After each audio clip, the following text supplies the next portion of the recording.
Oh, what a wonderful day. Thank you for tuning in, by the way.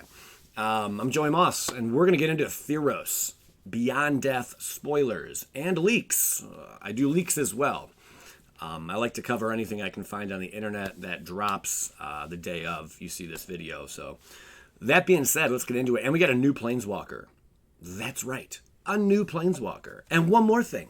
This sweet, nasty hoodie right here, Carolyn Harper sent it out to me. Gorgeous. Like, it's on the back, too. Like, I want to show you guys a little bit. I don't do much of this where I flaunt the stuff I have on, but this is something definitely. That is like some extra sweet sauce. Thank you so much, Carolyn Harper, for sending that out. Like, I was blown away by how cool it is. Thank you. Appreciate it. White. I stand out. I never wear white. Hooray. I like it, though.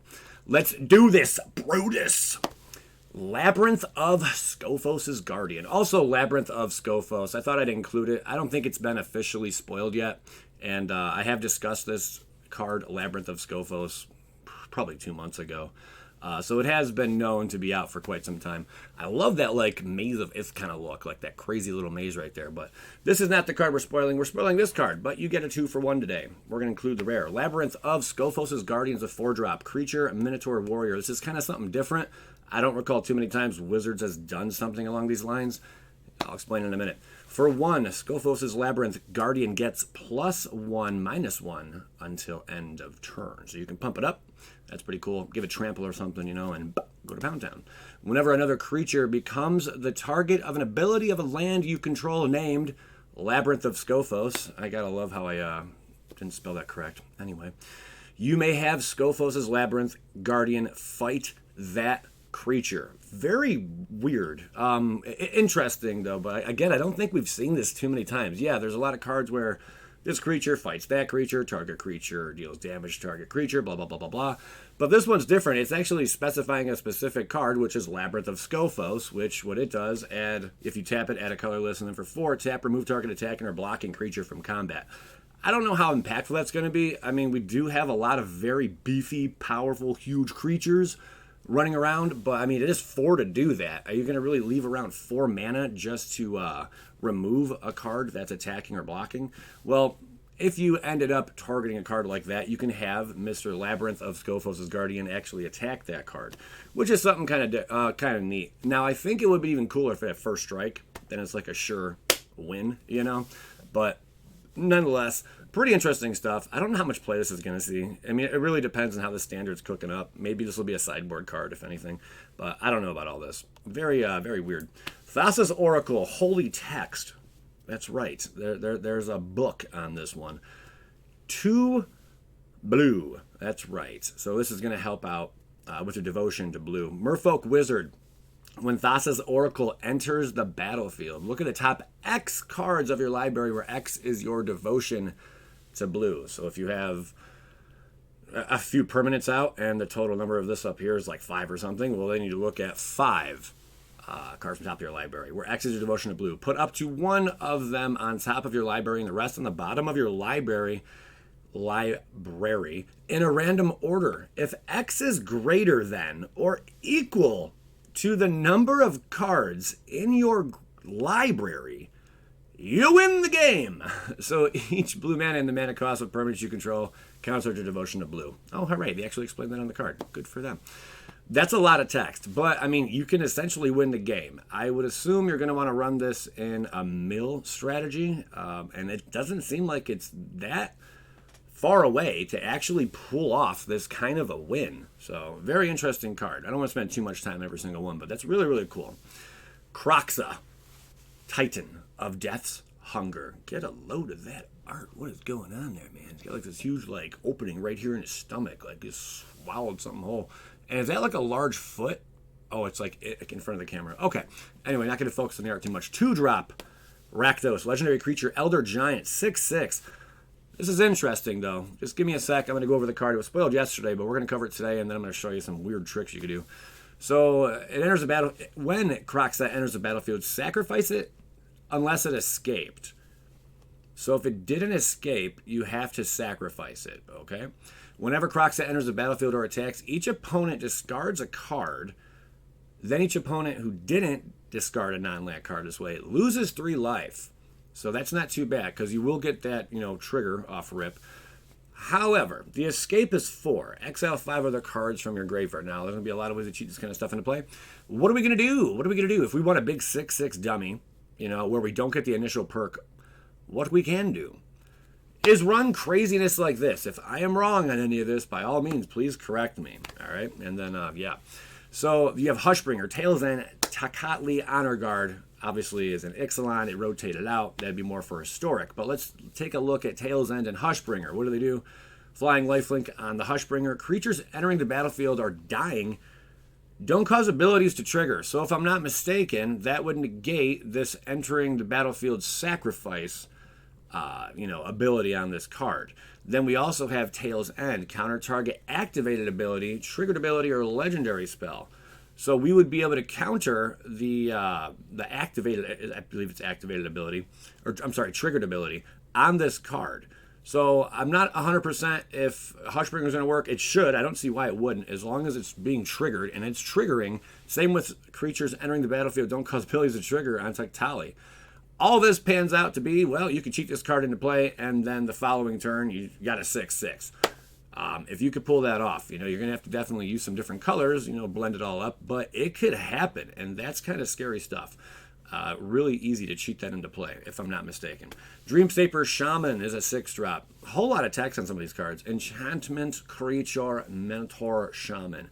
At the beginning of your end step, you may pay 3 and sacrifice a non-land permanent. If you do, reveal cards from the top of your library until you reveal a non-land permanent card. Put that card onto the battlefield and the rest on the bottom of your library in a random order. So if you got some stuff early on that's just kind of junky, who cares? And you can sacrifice it. Maybe it's a 1-drop. Maybe it's just something that, to get you going in the early game. You sacrifice it for a huge payday.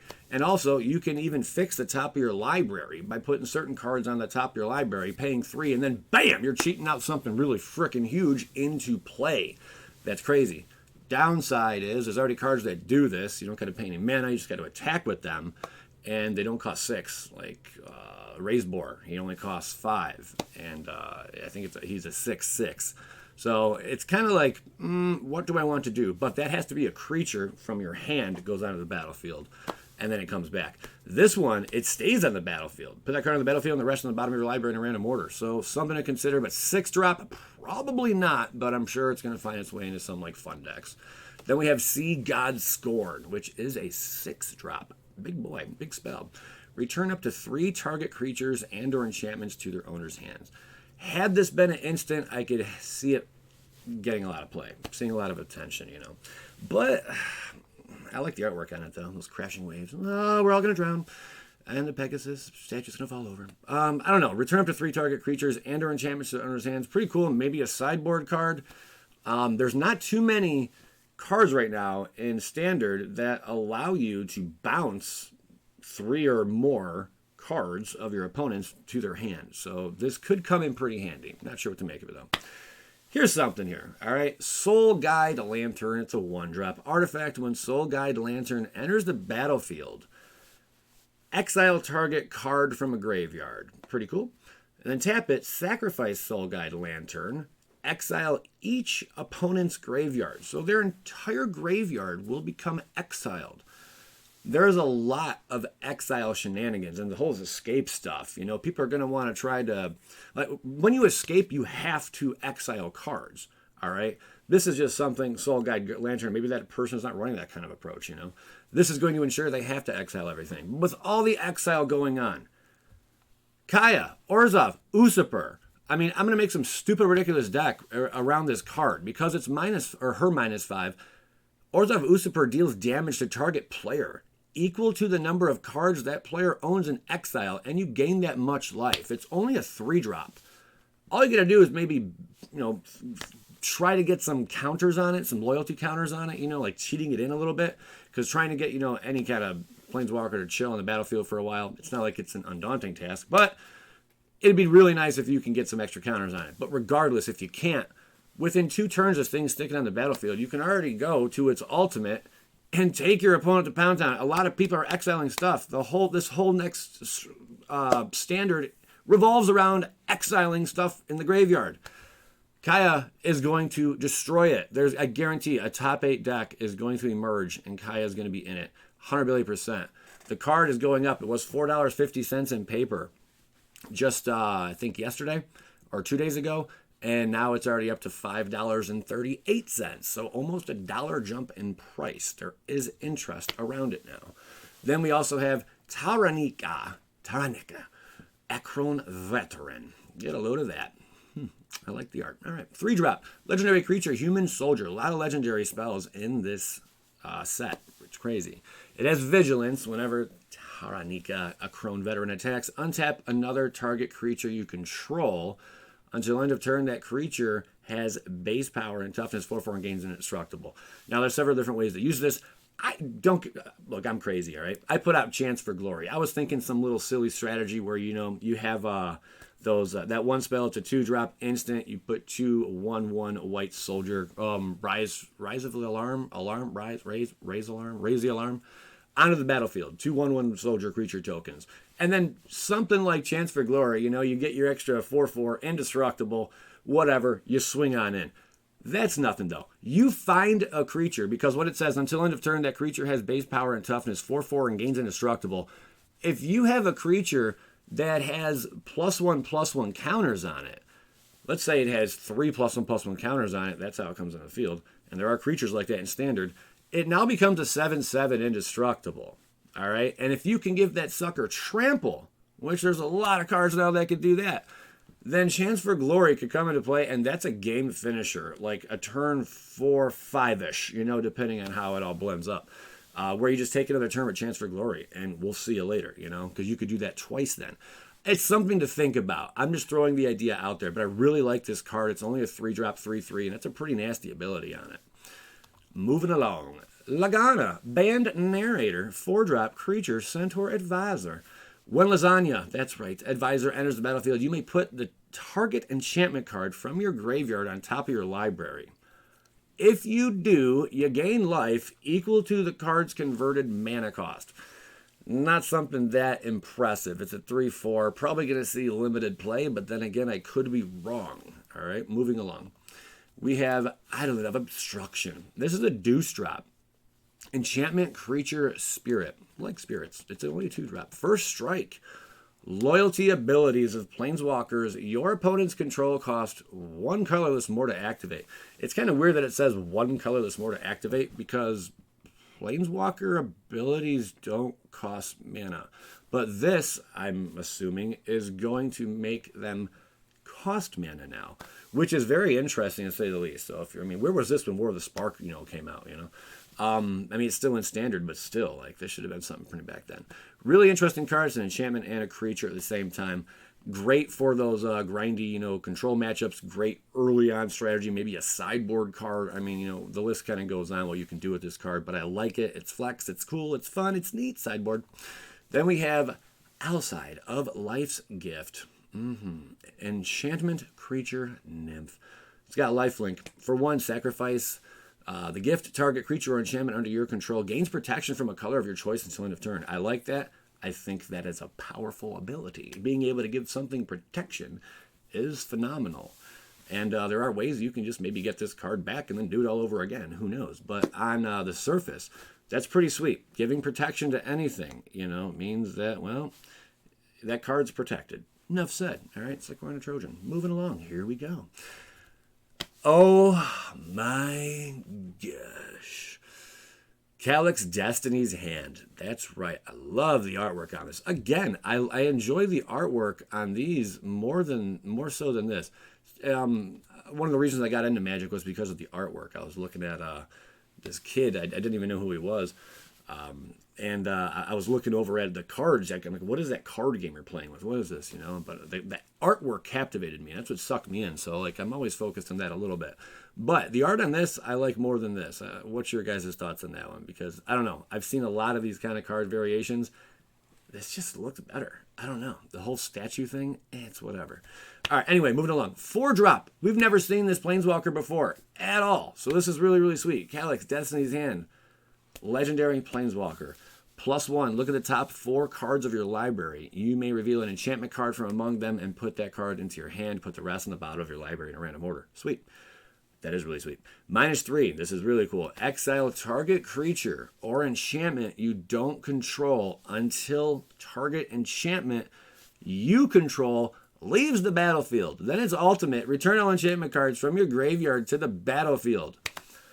That's pretty sweet sauce. There is a card that already does something like that. It's definitely running amok right now. But, however, what does this all mean? What could you do with this? Well, my friends, you could run some kind of synergy like this. Treacherous Blessing is 1 card. It's an enchantment. It's a really cool card. You can draw, 3 cards? When it enters the battlefield, draw 3 cards for 3. That's powerful. Whenever you cast a spell, however, you lose 1 life. So this is something you want to get off the battlefield, and you want to get off the battlefield rather quickly, otherwise you're going to be pinging yourself every time you play a spell. When Treacherous Blessing becomes the target of a spell or ability, sacrifice it. So, I mean, that's pretty cool. As long as it's any ability or spell, whatever, you can sack it. But a card like this, you exile target creature or enchantment you don't control until target enchantment you do control leaves the battlefield.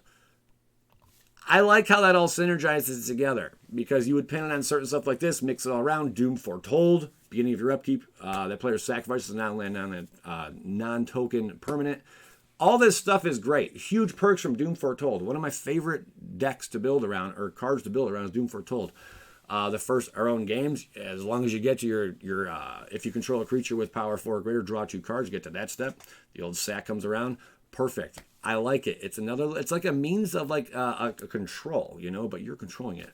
It's a very interesting card. This is one I'm not going to go too much into detail on, because I really want to see how it all synergizes up and everything. But I think some kind of shell like this, running a bunch of these enchantments, obviously, is where it's going to fit best. What are your guys' thoughts on this one? Then we have Altar of Pantheon, which some people are a little confused about. And then we have this thing that sounds like a venereal disease. All right, so for 3... it's an aura, enchanted creature loses all abilities, and is a blue fish with base power and toughness 0/1. I like cards like this. It's going to work in limited. Other than that, forget about it. Then we have Altar of the Pantheon, 3-drop. Some confusion around this card, I'll explain. Your devotion to each color and each combination of colors is increased by 1. Okay? That's cool, but I mean, some people were thinking that it's like doubling your devotion or whatever. No, just by 1. So basically with this out, it just adds 1 devotion. That's it. Your devotion to each color and each combination of colors is increased by 1. If you have multiple colors out, obviously it would increase the devotion by 1 for each color. Then you have tap, add 1 mana of any color. If you control a god, a demigod, or a legendary enchantment, you gain 1 life. So a nice little additional way to gain some life. Interesting card. Very, very interesting, to say the least. Curious what it is. Then we have Enigmatic Incarnation. 4-drop enchantment. At the beginning of your end step, you may sacrifice another enchantment. This is something that works with that other strategy, okay? If you do, search your library for a creature card with converted mana cost equal to 1 plus that sacrifice enchantment's converted mana cost. Put that card onto the battlefield. Then shuffle your library. Yes, Enigmatic Incarnation. Sounds really fun. In a shell, again, based around stuff like this, where you sacrifice certain cards. Maybe you don't want to lose, another permanent. You don't want to sack your Doom, whatever the case may be. Well, you can sack your Doom. You sack your Treacherous Blessings. You can sack whatever the case may be.